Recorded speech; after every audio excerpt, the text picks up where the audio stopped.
What's up, fight fans, and welcome back to another Ugly Truth Fight Picks show. I am Ryan Jarrell, joined by the ugly man himself, Joseph Holmes. As always, we have a special guest on today to help us break down UFC Vegas 73, and of course, it's Alex Behunin. Alex, how are you? I'm good, man. I'm good. Thank you for having me. I really appreciate it. Yeah, no doubt about it, man. Well, let's dive right in. As always, we're going to start with the main event. It's Mackenzie Dern, Angela Hill. Mackenzie Dern is your favorite, minus 185. Angela Hill plus 155 as the underdog. Alex, you are a guest, man. So I'm going to start with you here. How do you see this fight going? What do you think of these odds? Yeah, I think the odds are correct. Man, I kind of see this fight as pretty simple. I think it's Mackenzie Dern has to get Angela Hill down, and if not, she's going to get boxed up for 5 rounds. And that's kind of been the story of Mackenzie Dern is like how is her wrestling developing, and so I don't know about that. So and Angela in her last outing looked fantastic, man. She beat the shit out of Emily Ducote, who is actually fighting in the featured bout on Saturday. So I think it's a striker versus grappler kind of match. And if Mackenzie Dern can't get Angela down, I kind of see Angela Hill kind of piecing her up for 5 rounds. But I kind of feel like Mackenzie is going to somehow get her down to the ground and be able to submit her. Joseph, you thinking the same thing here? Yeah, I'm pretty close to the same. I do like Mackenzie Dern a lot, and I feel like she's gotten a lot better recently as well. But Angela did look phenomenal her last outing. I got Angela as well, but man, I would like to see Mackenzie win. I actually feel the exact same way that Alex does about this fight. So it's going to be intriguing to see if Mackenzie can get her down or if Angela Hill will be able to keep this on the feet and utilize her boxing. But interesting and important bout for both ladies here in your main event. We'll slide to the co-main. Edmen Shahbazyan, Anthony Hernandez. Anthony Hernandez is your favorite, minus 250. Edmen's the dog, plus 195. Joseph, you're oohing and on back there, man. So tell me what you're thinking of this co-main. I like Shahbazyan a lot. I think he has a really good fight with Anthony Hernandez. I think this is like potentially a great fight for like fight of the night. But I like Shahbazyan a lot. I got Shahbazyan winning by knockout second round. Yeah, and this is your weight class, so you would know something about that. Alex, what do you think of this fight?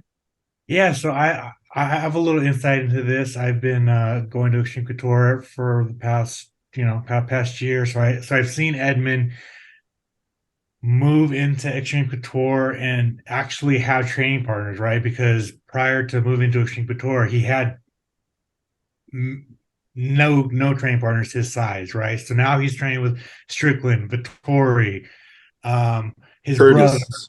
He's gotten so many people his size. So I think he's really gonna improve, man. And I see a lot of chatter thinking that Fluffy's just gonna go in there and ragdoll him like his 3 losses that we saw, but like he's really improving, man. And I really think with him being in a new gym, new environment, new coaches, I think he's gonna show out this fight. I think he's gonna be able to finish Anthony Hernandez.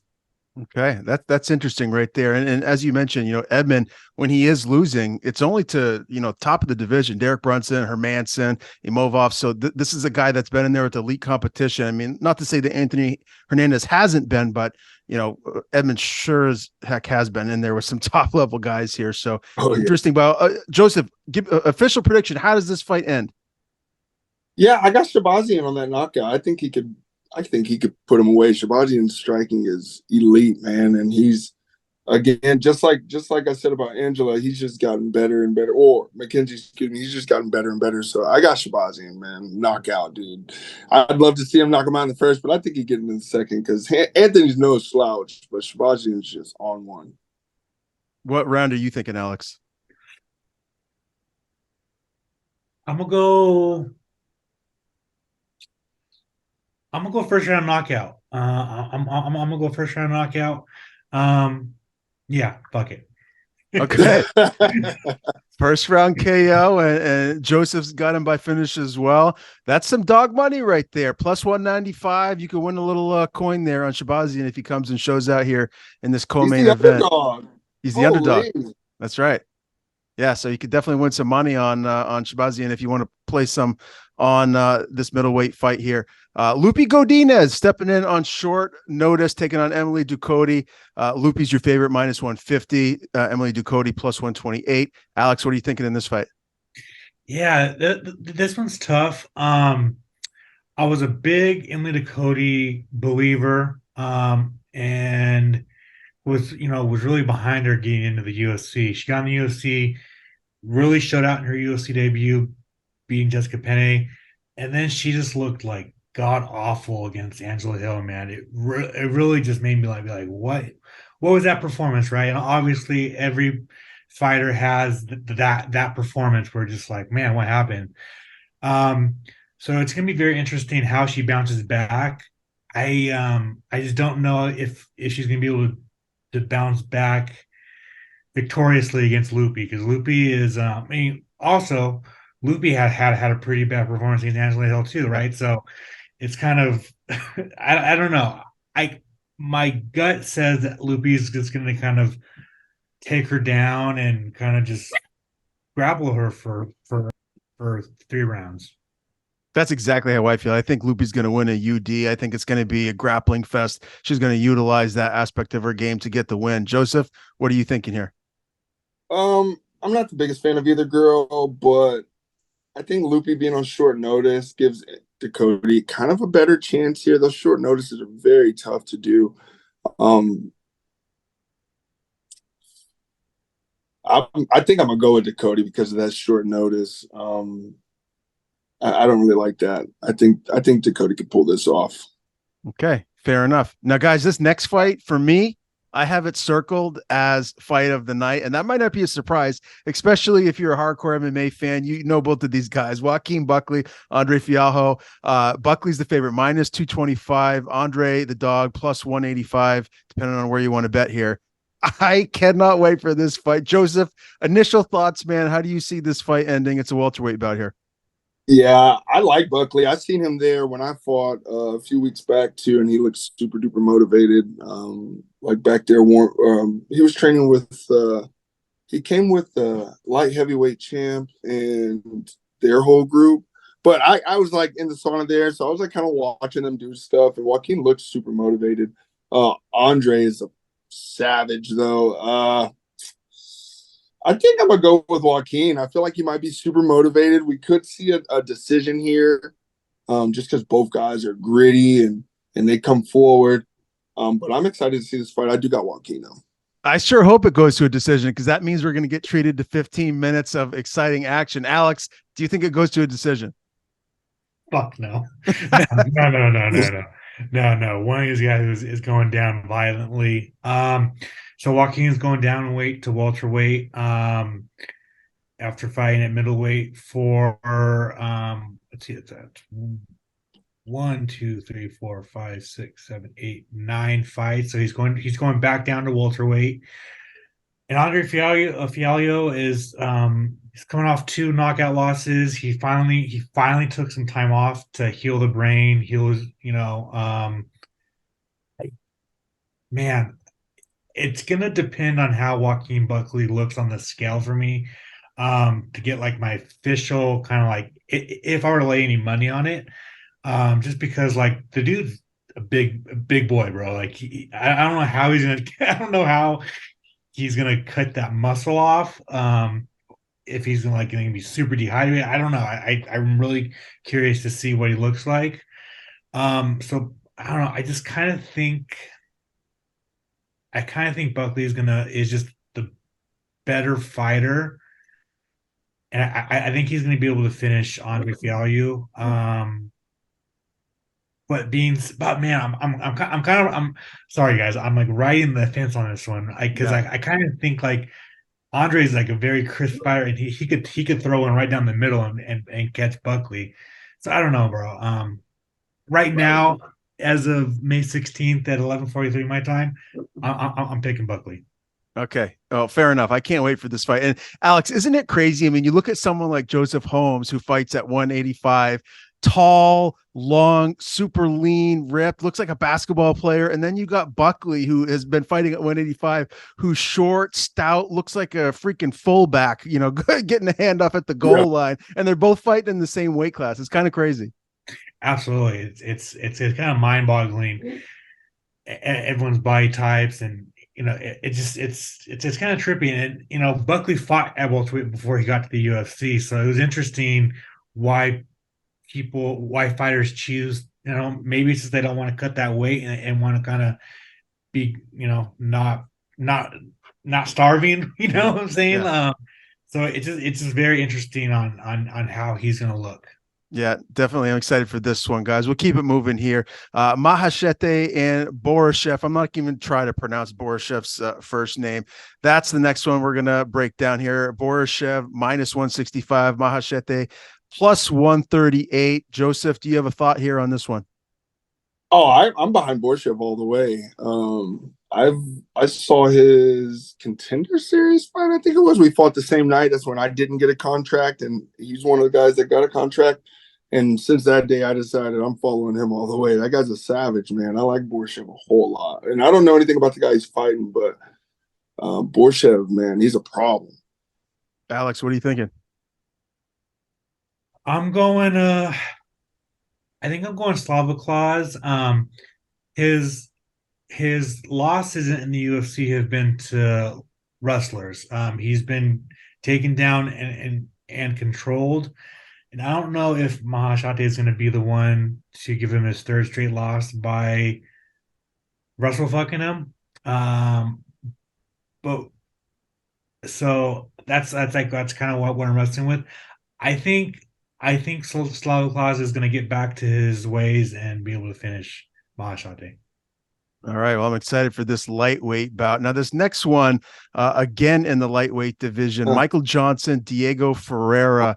Michael Johnson's the dog, +125. Carlos Diego Ferreira is the favorite, -150. Man, when I'm looking at Michael Johnson's record, 21-18, it's crazy. I mean, this guy's been around for such a long time. Alex, do you feel like he still has enough left in the tank to compete at this level and get this win here? I do. I think he is rejuvenated. He's back with Kill Cliff FC. He wasn't in the right mind space for a little bit. I talked to him, and he just kind of fell out of love with fighting, and he's got it back. Carlos Ferreira's coming off of a layoff. I think it's like almost a 2-year layoff. If 2 year and a half. I think if Michael Johnson plays it right, I think he might be able to finish Carlos. That being said, I think, dude, Michael Johnson he's one of those fighters that would be able to beat Islam Makhachev and then lose to the guy coming off the Contender Series in August. You know what I'm saying? It's just, you never know what's going on. That's so true. Joseph, how are you feeling, man, about this fight? I like Michael Johnson, but I also like Diego. Diego's out here in Dallas with Fortis, if I'm not mistaken. But they're both vets in the game. Both guys have been around a long time and a lot of experience, even if the records don't necessarily show it. But man, I like Diego just because of the room he trains in and his diversity. His grappling's super good, but his striking's very good as well. Michael Johnson, I feel, may have too many fights out there. You can kind of just really pinpoint how to beat him. There's just, it's just kind of like the manuscript on beating Michael Johnson's just look at his footage. So I think I got Diego by second round submission. Nice. All right. I can tell you, Alex, what you said about Michael Johnson, about how he can beat the best of the best and then, lose to someone that might not be on his level, is exactly why I'm staying away from this fight. I am not touching it with a 10-foot pole. You couldn't pay me to wager my money on this fight because I have no clue. I think it could go either way, really. But intriguing bout there, and I really like both your guys' analysis on this one. Vanessa Demopoulos, Karolina Kowalkiewicz up next. Demopoulos is the dog, +110. Kowalkiewicz is your favorite, -130. Alex, let me start with you here on this one, man. What are you feeling about this fight here? Man, it's interesting. So Vanessa has moved to Factory X. She left. I don't know if it's Fight Rate or Lab. She was at one of those two. But she's in Factory X now. New team, new teammates. Karolina's finally snapped out bad losing streak. Has won two straight. Thing is I'm not really sold on Vanessa. She's undefeated in the UFC so far, but I just feel I'm just not sold at all. And I think she's fighting Karolina, she's just the better fighter. She's more well-rounded. And her losses, you look at her losses, man. She's lost nothing but killers at for the most part. So I think Karolina is going to be able to hand Vanessa her loss. Joseph, what are your thoughts here? I'm kind of with him. I love Karolina. I'm actually a little disappointed to see her on the preliminary card. I'm such a Karolina fan. Vanessa has been getting a lot of hype as well lately. I think a lot of it has to do with, the whole sex appeal thing she got going on. But I do like her as well. She's about that action and stuff, but I don't got her beating my Karolina. Karolina, okay. It's funny, you mentioned the whole sex appeal thing. I got a friend who is in love with Karolina Kowalkiewicz. He thinks that she is just the finest thing walking God's green earth. She is beautiful, man. Karolina is a gorgeous woman, but I like how before the match, she's like leaned against the cage with her hands behind her back. I think that's so attractive. But yeah, I got Karolina. All right. Oh, well, this one's for the guys. They'll be tuning in here for this fight here between these two ladies. We'll keep it moving, guys. I'm excited about this next one too. Orion, Cosce, Gilbert, Urbina. Cosce minus 130, Urbina plus 110. Joseph, let's start with you here on this one. Who do you see winning this welterweight bout? Oh man, I don't think I know either guy, to be quite honest. But I'll go with Orion. He record shows he's probably in a better position. I don't know anything about these guys though, unfortunately. Alex, I know you know both of these guys. How do you see this fight shaking out? I think it's one-way traffic. Orion Cosce first round stoppage. Okay, quick and easy. All right, Orion Cosce, and he lost his last fight right here. Let me just pull that up. He beat Blood Diamond. He lost his first fight to Philip Rowe. That's what I was thinking about. Yeah, Philip Rowe. Okay, well, we'll see what happens there in this welterweight bout. This next one too, another banger. Ilir, Latifi, Rodrigo, Nascimento. Rodrigo's your favorite minus 185. Latifi's the dog plus 155. Joseph, let me ask you first here. Do you feel like there's a knockout here in this fight? Which way are you leaning? I definitely think Rodrigo could get a knockout. I feel like Latifi's taking a lot of damage. And kind of like I said about Michael Johnson, just kind of has like a blueprint to beat him, But I think he's very strong and dangerous, but I do got Rodrigo. He's the younger guy. He's the hungrier one, in my opinion. So I got Rodrigo. Again, different body types a little bit too, Alex. How do you see this fight shaking out? Oh man, his last three fights, I hate watching Ilir Latifi fight. It's like, oh God, I'd rather watch my fucking paint dry on my wall. Yeah, I'm leaning Rodrigo. I think he'd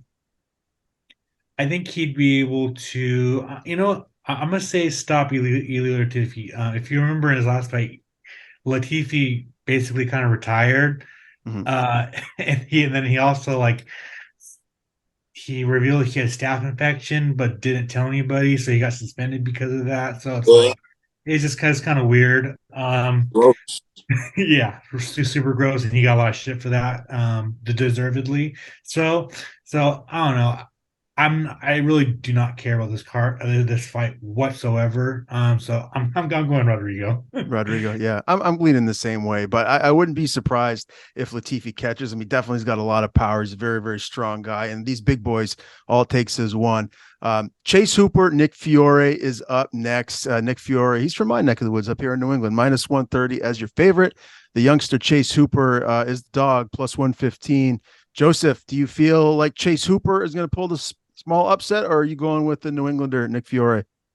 That Nick Fiore guy, he's like on fire right now, isn't he? Well, he took a short notice fight for his UFC debut against an absolute stud in Rebecca, and he lost that via UD. But a lot of people thought he was going to get finished in that fight, and including Alex. So let me ask you, Alex, Do you feel like this is a fight where he's going to right his wrong, get back on track? He could, man. So this is Chase Hooper's lightweight debut. He's going up in weight. And I think that's actually going to help Chase because I've talked with Chase for a while now, man, and he cut a lot of fucking weight to get down to featherweight, and it was really affecting his performance. I think it was getting to the point where his entire training camp was basically him not getting better and him just focusing on the weight cut, right? Mm-hmm. So I think him finally going up to lightweight, hopefully he's learning, right? Because I just don't know if he should be in the UFC right now learning on the job, especially in the lightweight division, man. It's tough. But if there's someone to make your debut against, it's against Nick Fiore, who's not a knockout artist, but he's very tough, and he's a grappling specialist like Chase Hooper, right? So, like you said, I thought Fiore was going to get fucking demolished in his UFC debut against Rebecca, and I was dead wrong. I think everybody was wrong, and he was a parlay buster. If you were trying to go fight doesn't go the distance. So with that, man, like that shows that Fiore is tough, and if Chase Hooper can't get him out of there, man, I kind of think Fiore might be able to pick the decision. I don't want to wall ride, so I'm gonna go Chase Hooper third on submission. Okay. Well, this is an interesting one. Real quick, guys, too. I always lose when I bet, except for when I was at the Brook here in New Hampshire for UFC 287. I hit on a 7-fight parlay. And I don't know how often that happens, but I got all of them right. I couldn't believe it. Dude, nice. You probably made bread, too. I did. I made a little bread. It paid for the whole trip and a little more, which was nice. Hey, let's go. Before we move on, Joseph, any thoughts to close this one between Hooper and Fiore? Yeah, I mean, Chase had been looking a lot better and better up until the last guy he fought, the Hispanic guy. I can't think of his name right now, but Garcia. Yeah, man, he was really looking like he was putting things together well. And when he ran into Garcia, I just feel like he didn't expect Garcia to be so scrappy. But I think if he has his mind right off that loss, he has the potential to put really avoid what happened to him before, put that stuff together, and show us something nice, man, on this next performance. So I got Chase Hooper, second or third round submission as well. All right, 2 more fights, guys. Natalia Silva and Victoria Leonardo. This one, the odds are very, very different here. Natalia Silva -800 as your favorite. Victoria Leonardo, the dog, +525. Alex, any chance we see some dog money here, or is this Natalia Silva all day? Natalia Silva is going to murk this chick, first round knockout. Sheesh. Any thoughts, Joseph? No, I'm staying away from that. Okay, very good. Well, one more to go, guys. This will be the fight that opens UFC Vegas 73, and it's essentially a pick'em. Takashi Sato, Themba Takura Gorimbo. Alex, give me your thoughts. Yeah, I wrote this long story about Themba for his UFC debut, and I really thought he had a chance against AJ Fletcher, and he went in there and just didn't look good, man. But I think he learned from his mistakes. And I think he'll be able to beat Takashi Sato as long as he stays away from Sato's right hand. So I think it's a winnable fight, and I think Themba will be able to win a UD. Joseph, you have any thoughts on this one? Do you know either of these fighters? Yeah, I know Sato. I like Sato. He has a lot of experience too. He's been around a little while. I could see him taking Themba out. I haven't seen anything but Themba's last performance, so I don't have much to base it off of, but I think Takashi's experience could win him this fight for sure. All right, guys, before we get out of here, take the Natalia Silva, Victoria Leonardo fight out of the equation. Alex, I'm going to start with you. When you look at all the other fights on this card, what's your lock of the evening? Lock of the evening. Orion Cosce. That was quick. Joseph, what are you thinking, bud? My lock would either be Shahbazyan or Karolina? Shahbazyan or Karolina Kowalkiewicz. Okay. Well, I don't hate either one of those. This is a tough fight. There's a lot of close fights as far as the betting lines go. So if someone hits on a big parlay, they really know their stuff or they got a little bit lucky. But either way, another great UFC event going down this Saturday from the Apex UFC Vegas 73. Joseph Holmes, as always. And Alex, we appreciate you doing this, man. Before we do sign off here, please tell people where they can find your work. I know you got like 200,000 followers on Twitter, right? Something like that. So plug that and plug your Instagram, let people know where they can find you. Yeah, my byline is at MMAmania.com. Follow me on Twitter, Alex Behunin, on Instagram as well, man. Before I get here, real quick, I want to ask Joe Holmes. For someone like Chase Hooper, what's your opinion like once you get to the UFC? Do you think it would be good for a fighter to leave the UFC and get more experience and come back to UFC? Like, what's your mindset on that? Yeah, I feel I can only speak on like a personal note, but I feel, when you see, so as a fighter, obviously you're like taught to have just like the utmost confidence in yourself, and on the local scene, you take all these guys out, you do so well, and you get to the UFC and you have some success as well. But there's like some certain things you got to work on,